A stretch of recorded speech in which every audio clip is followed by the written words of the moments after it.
income will be at another different level. So obviously at the top, you have your purchase price, pretty self-explanatory. Due diligence and civil, legal civil. This is basically saying total up the amount of costs that you're going to have when it comes to all of your property inspections, okay? Your attorney fee, and maybe some recording docs. Okay, this is basically all of your costs to close except for your loan, because your loan is, typically going to be one of the most expensive parts. Oh, wait. So the closing cost separated section is just a percentage to get the loan?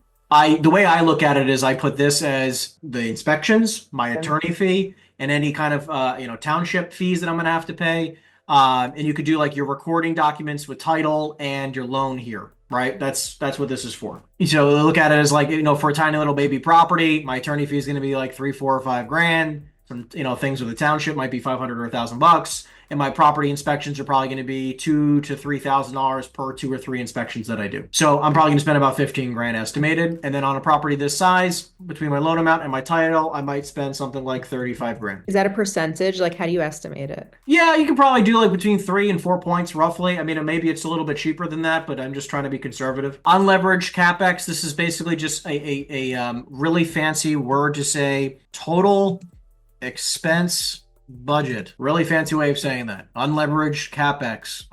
And unleveraged meaning you're not using the money coming from the loan to pay for it? Correct. Exactly right. So unleveraged Capex, right? Capital expenditure budget of saying like, I got to do a roof, I got to do windows, I got to paint it, I got to do whatever. Now, if I put it in this box, it would auto calculate it as part of the loan. Okay. So you can say like, I'm getting a construction loan for 80% right, my loan to value is 80%. I got to put down 20%, and my construction costs of like $100,000 is part of that. Anyways, that is how this is broken down. Obviously, a syndication fee is if you're going to buy it yourself, you want to pay yourself a little bit of a commission to buy the deal. Okay, you can leave that blank most of the time. Next, does this make sense so far? Yeah. Okay, and you don't have to touch anything here. This will all, everything's zero. Now, next, this is all about your loan. Okay, you never have to touch the when it starts. It's always one. The terms and years.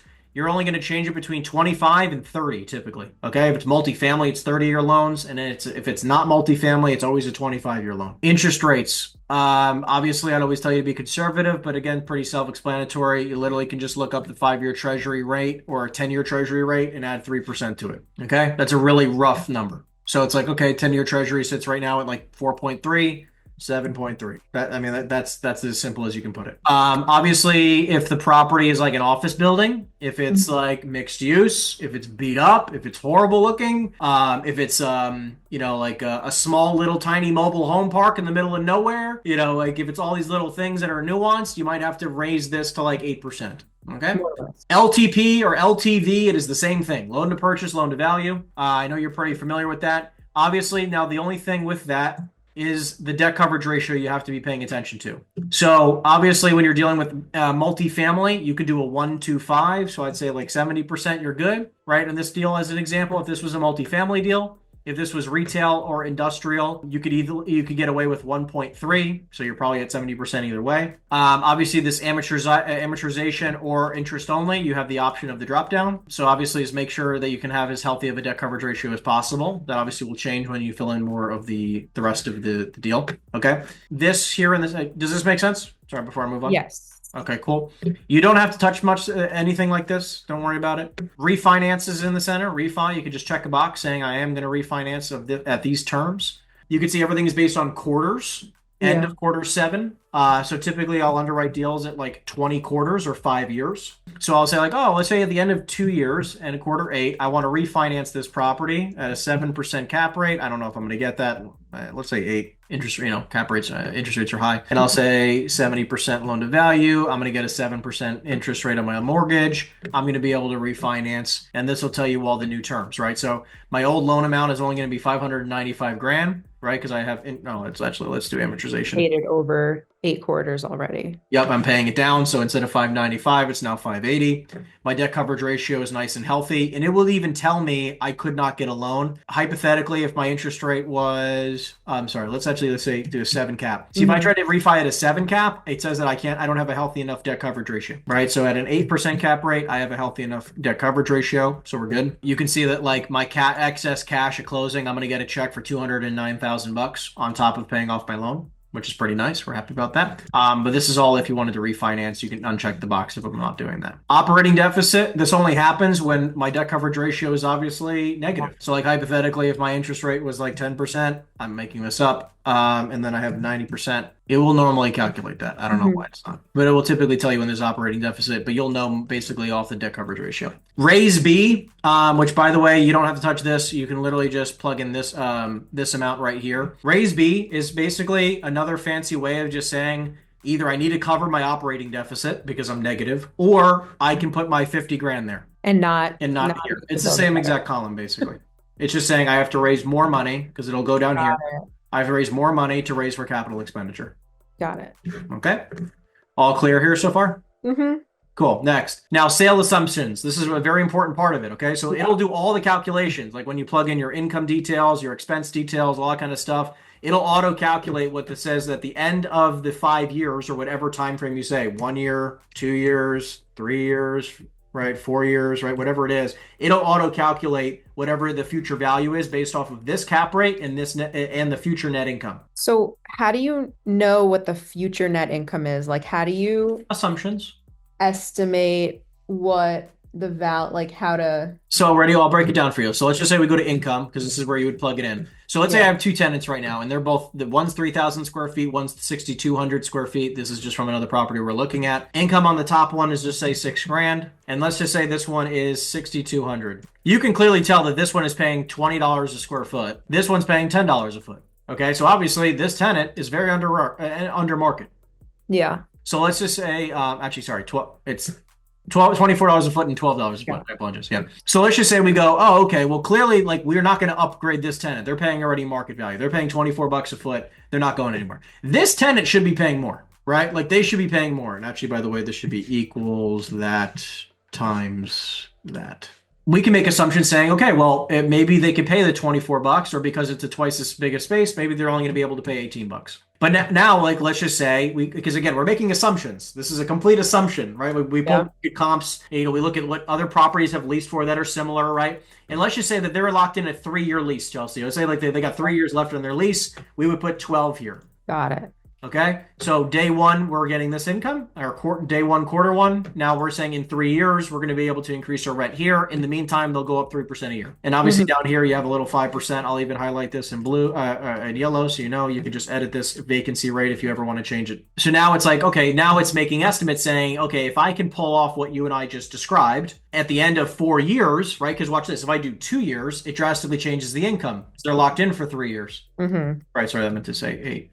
Right, it's locked in. But now if I do hypothetically 13 quarters right after we bumped it up, it's a way different number. Right, got it. Okay, so it'll make assumptions based on that. Now, the cool thing is also it's like when you're underwriting deals and you go, oh, okay, let's do it off of let's say that we did it. Let's say we did it in 20 quarters. They're locked. Let's do this again. Let's say this one tenant is locked in for 10 years. Nothing we can do about it. Okay, so they're locked in for 10 years at $12. Why'd you change that back to 1? Because that's what they're paying right now? Yeah, they're day one.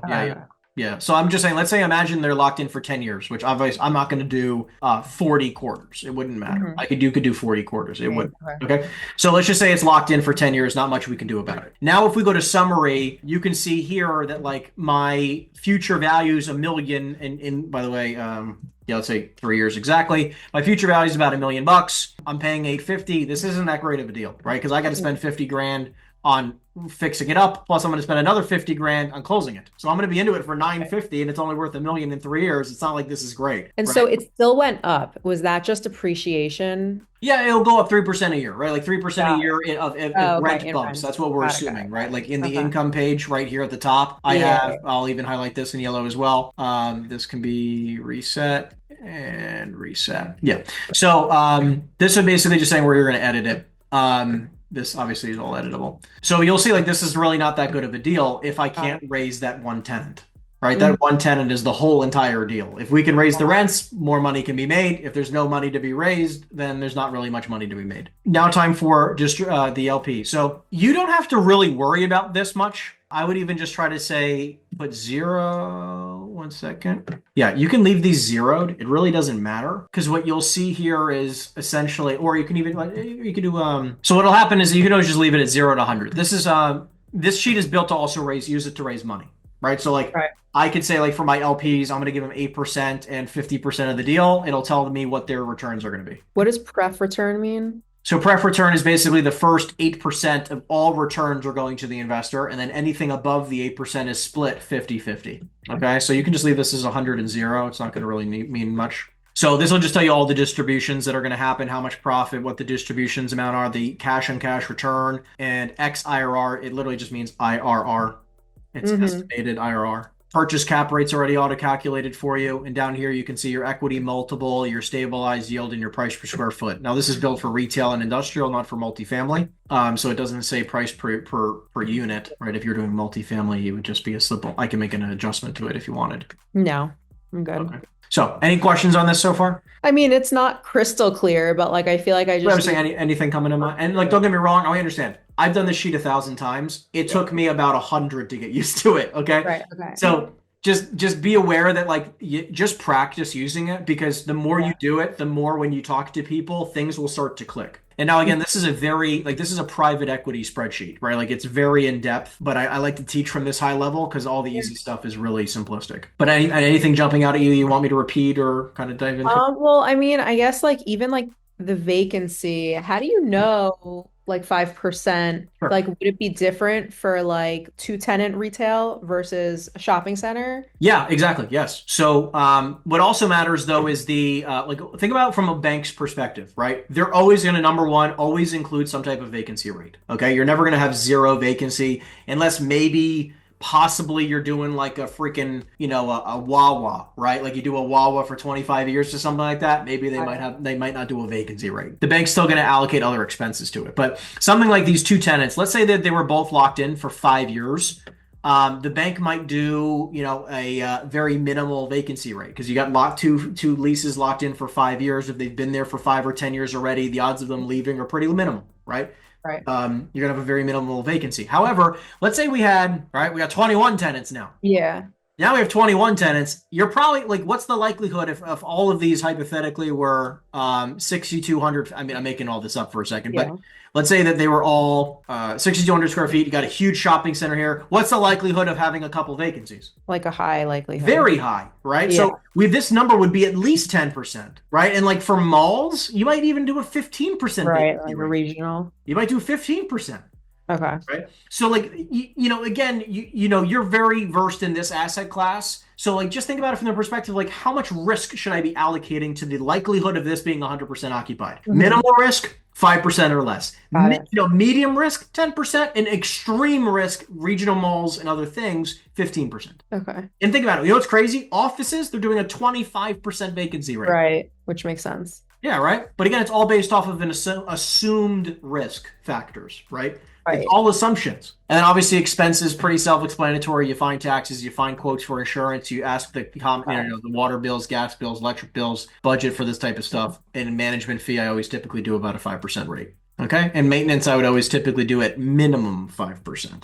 5% of the purchase price? No, 5% of revenue. Got it. Yeah. So like if you're making 100 grand, 5 grand. Because like whatever, like I basically always look at it like really quick estimates. If you're ever just thinking about something quickly, right? Yeah. 5% vacancy, 5% management, 5% repair budget. Right, really quick off the top of your head. And obviously they could be a little bit higher, a little bit lower, but just it's a quick baseline. And then again, look, I would tell you just again, practice. Use this sheet, plug in every deal you get, and you can and then cool part is that again, you can bring this to the underwriting session and say, hey, I got a lead I want to review with you. I plugged in everything in the spreadsheet. Here's a link to my sheet. Make some adjustments, and I'll go through it and I'll give you feedback.